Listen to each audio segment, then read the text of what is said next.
The arrangement of the Quran is one of many reasons why Muslims believe that it could only have come from God. In fact, modern research has discovered a remarkable structure in the Quran known as ring composition.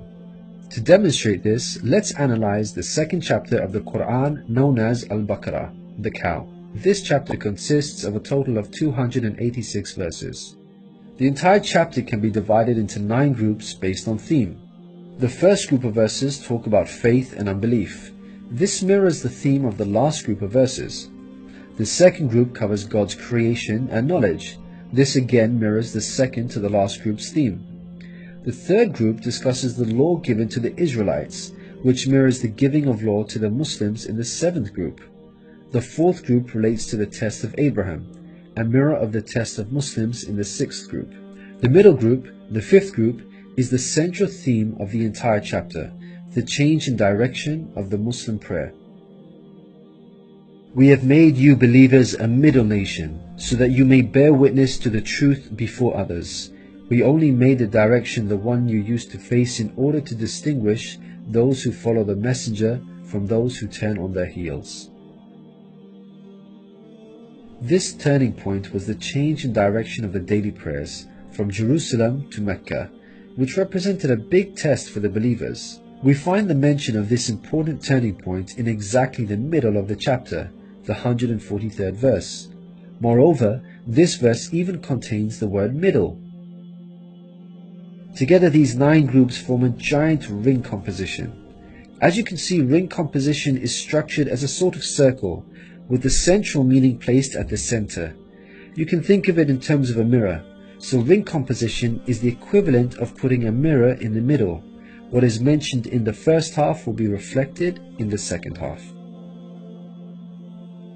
Things can be taken a step further. If we examine these 9 groups, we find that they each contain sub-ring compositions.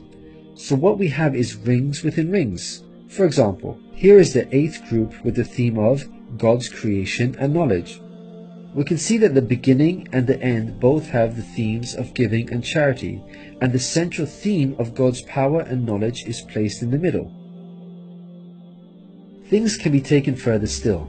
This sub-ring contains yet another ring within itself. This is the 255th verse known as Ayat al-Kursi, the verse of the throne. Just like the chapter which contains it, the verse of the throne can be divided into 9 groups based on theme. The first and 9th parts each mention God's personal names. The 2nd and 8th parts both state that God never tires. The 3rd and 7th parts describe that God owns everything in the heavens and the earth. The 4th and 6th parts make it clear that God has total control over us and we are dependent on Him. Notice that the middle of this verse mentions before and after, which could be yet another allusion to the mirroring of ring composition. It's worth highlighting that not only does the verse of the throne contain its own ring composition, but it is also positioned as a sub-ring within 2 larger rings, a concentric ring composition. We can see that this chapter of the Quran is marvelously designed, being precisely and tightly arranged according to the principles of ring composition. This precision in arrangement is in fact astonishing when we consider the timing of the revelation of these verses. To appreciate this, let's consider the analogy of building construction. Imagine you had the task of building a house. Rather than waiting until you receive all of the materials and then drawing up a carefully thought out design plan, you instead decide to proceed without complete knowledge of the constituent parts, constructing it piecemeal, adding to it bit by bit as and when you receive the individual materials. What are the chances that this approach will result in a well-constructed house? Unlike an organized approach where each part is placed in its best possible position according to a design plan, instead you have a situation where it seems each part is placed arbitrarily, depending on the order in which the parts were received. In such circumstances, you would most likely end up with a very poorly designed house, liable to collapse at any time. It is highly unlikely, perhaps even impossible, that this disorganized approach would end up with the same stunningly designed house as an organized approach. Yet this is exactly what we find with the Quran's structure. The builder in our example is the Prophet Muhammad, peace be upon him, The house that he began to build since its first verses were revealed to him is the Quran. The rooms and bricks in our construction example are its chapters and verses. He can never have a design plan in place for the Quran because the revelation of many of its verses depended on events that were out of his control, such as the social developments and challenges that he faced throughout his prophethood. For example, believers would come up to him and question him on a particular matter, or his enemies would challenge him.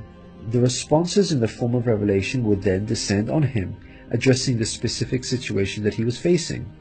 How could Muhammad have devised such an intricate plan when he could not predict the events that would dictate the revelation of verses? Such an arrangement would have to be planned in advance, but this was not possible due to these events being out of his control. What this demonstrates is that the author was someone who could predict the future. Possessing knowledge of the unseen is a quality of God, not human beings. Some critics may point out that books prior to the Quran had this literary style, and therefore we cannot use this as an evidence for the Quran's divine origin. However, comparing the Quran to other books is like comparing night and day for many reasons. Firstly, Prophet Muhammad, peace be upon him, was not a poet, nor did he have any literary reputation. In fact, like many people at the time, he could not read or write. Secondly, most people would assume that the Quran is arranged chronologically, starting with the first revealed verse and ending with the final revealed verse. This is the order in which books are typically written, in a logical sequence starting with the beginning, then the middle, and finally the end. But the way the Quran was composed is unlike any other book. Al-Baqarah, the chapter of the Quran that we have covered, was not revealed starting with verse 1, followed by verse 2, then 3, and so on. Rather, its verses were revealed out of sequence, over a span of many years, and interspaced with the revelation of verses from other chapters. The Quran's unusual manner of revelation makes implementing ring composition much more difficult than conventional books. Thirdly, conventional books follow an editorial process by undergoing multiple stages of editing, which allows the author to gradually refine the text over time.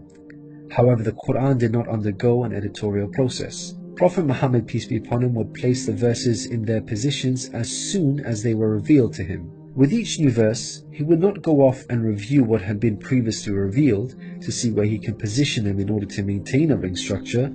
Rather, spontaneous revelation was immediately followed by the placement of the verse, its position fixed.